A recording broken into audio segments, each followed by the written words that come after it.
大家好，歡迎嚟到 Toronto 蘇營，我係 Andrew。住喺加拿大，住一間雙車房，開支要幾大呢？幾千蚊一個月。如果間屋可以幫到你做個生財工具嘅話，有冇興趣？呢間屋係喺 Arola， 叫價1299900， 4+1睡房，4個洗手間，1994年建成，2021年嘅地稅係6661。Lot size 係大約47尺乘111尺。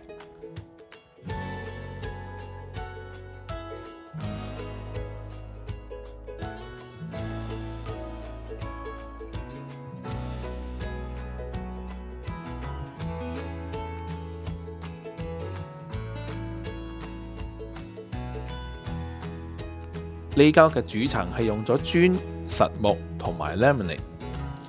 呢個 living room 嘅面積大約係11尺乘15尺。越嚟越多人開始喺屋企度返工或者做生意，需要見客。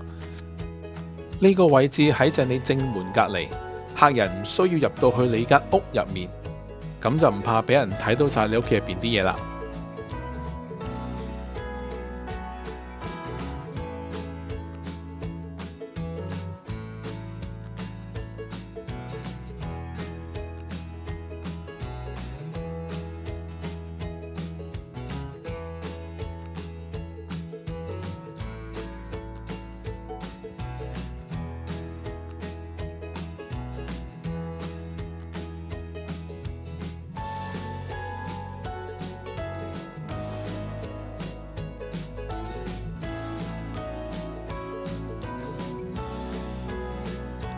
洗衫房嘅面積大約係8尺乘6尺。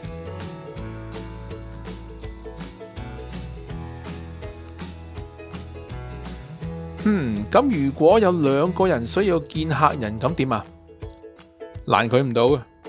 呢個家庭廳嘅面積大約係15尺乘15尺。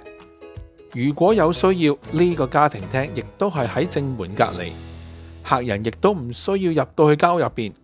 一間屋有2個 office， 喺邊度揾啊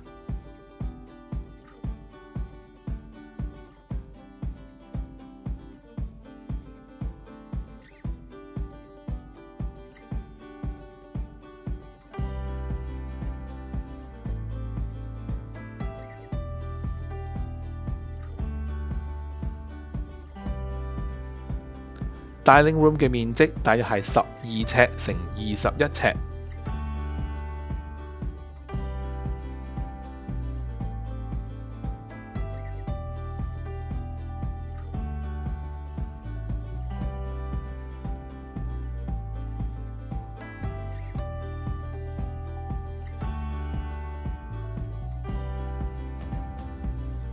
出返嚟 breakfast area 嘅面積大約係10尺乘10尺。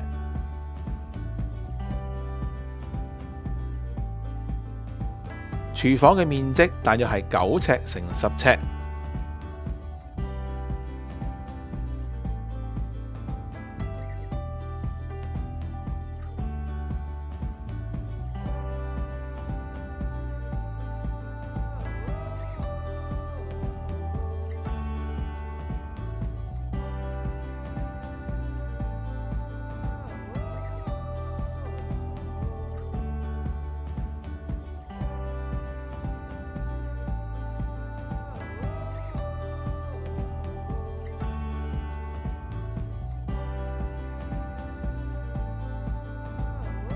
呢間屋係一個 corner lot， 通常個圍欄外邊嘅面積咧係大過屋入邊嘅草地嘅，但係呢一間嘅 corner lot 咧，佢後院嘅面積係大過出邊嘅噃，所以咧地方就好用好多啦。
呢一個書房嘅面積大約係11尺乘11尺半。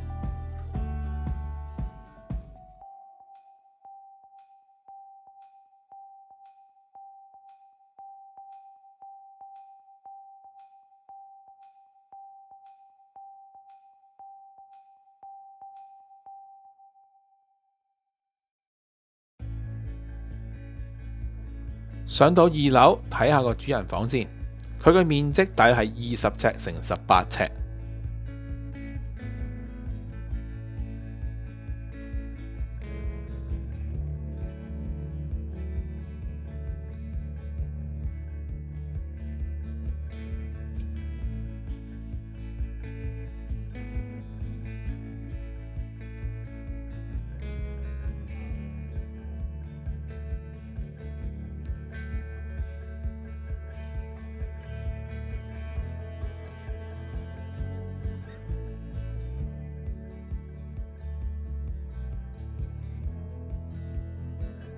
如果係打算裝修嘅話呢，我就會建議浴缸同埋淋浴呢，就做到好似呢一幅相咁樣。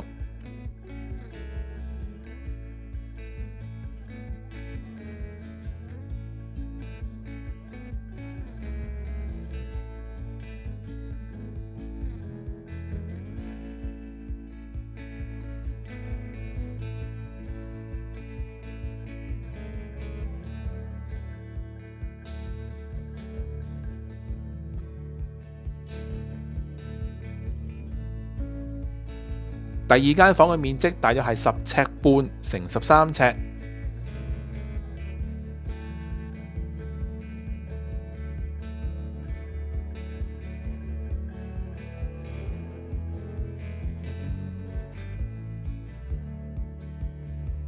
第三間房嘅面積大約係11尺乘11尺。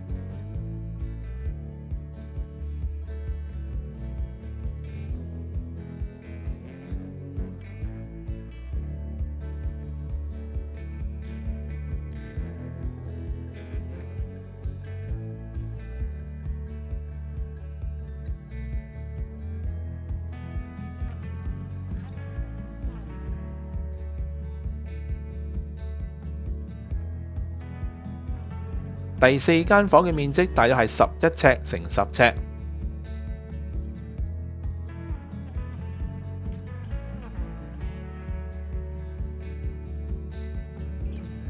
而家落 basement 睇睇，條樓梯喺 basement 嘅中間，呢個 basement 就分開左右兩邊。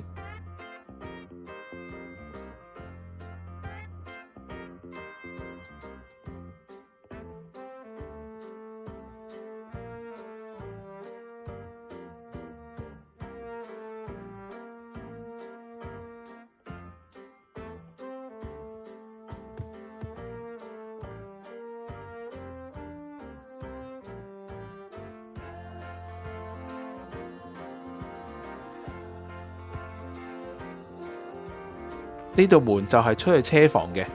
如果有人住 basement 嘅話，可以利用呢一道門作為分門出入。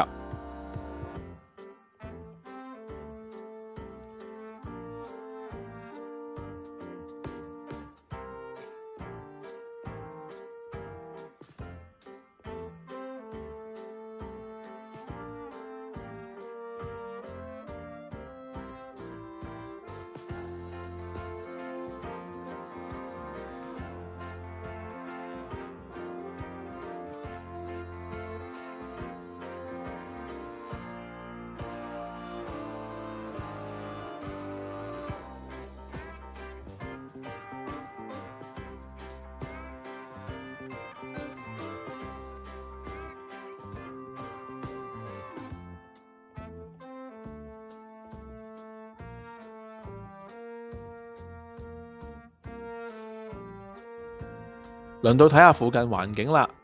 附近有2間超級市場，分別係6至9分鐘。火車站6分鐘就到啦。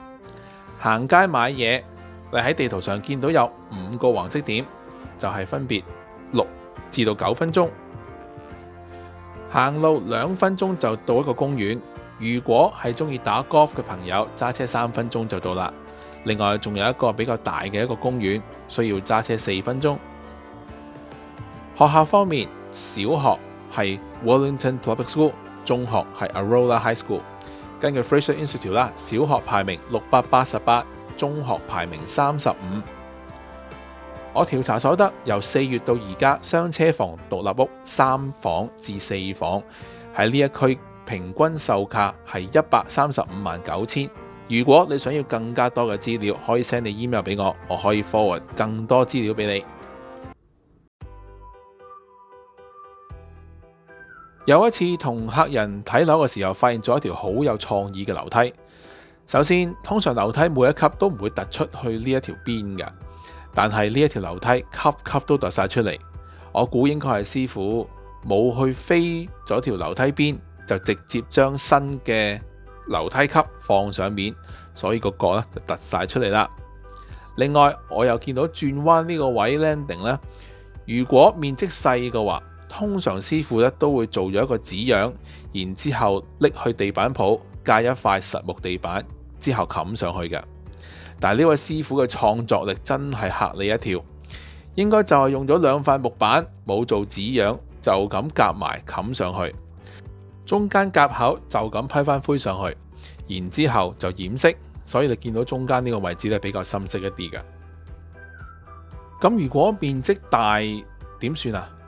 師傅咧就會用實木地板去砌翻個 landing 出嚟，但係呢位師傅咧就用咗3塊4塊到嘅木板直接駁上去，咁就交貨啦。